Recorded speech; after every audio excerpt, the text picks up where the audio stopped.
adopted in July 2022, the Kampala Ministerial Declaration on Migration, Environment and Climate Change seeks to address effects of climate change on human mobility in the Eastern Horn of Africa.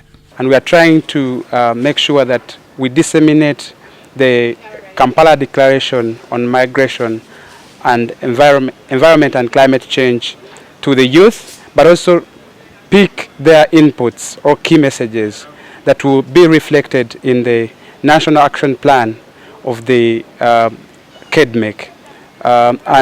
Today we've also had the introduction to climate mobility, whereby experts from IOM were able to train or facilitate a training where they introduced or brought the context of climate mobility to our youth participants to understand what climate mobility is, and then also they unpacked the KEDMEC, which is a policy framework.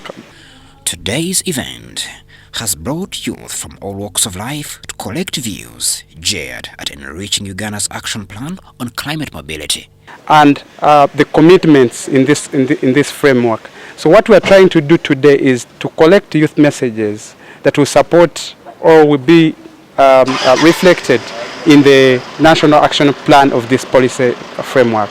So having these facilitative meetings ensures that these voices from the grassroots, from the youth, also come represented, and that will then lead into the government action. So only at that point we really start moving on the ground, developing projects, ensuring that there's transformative strategies to go forwards and have real impact on the ground.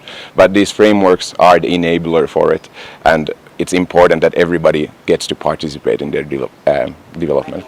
The action comes at a time when most of the displacements currently being experienced are driven by climate change. One of the things we're doing here is to collect the youth messages and present them to the government. And one of the things they're asking for is infrastructure development, and not just infrastructure, but resilient infrastructure, futuristic infrastructure. We have participants here from Bwaise, from different slums. We have participants from refugee camps. And with the floods that are happening in this country, in this city, infrastructure is one of the biggest things that we need.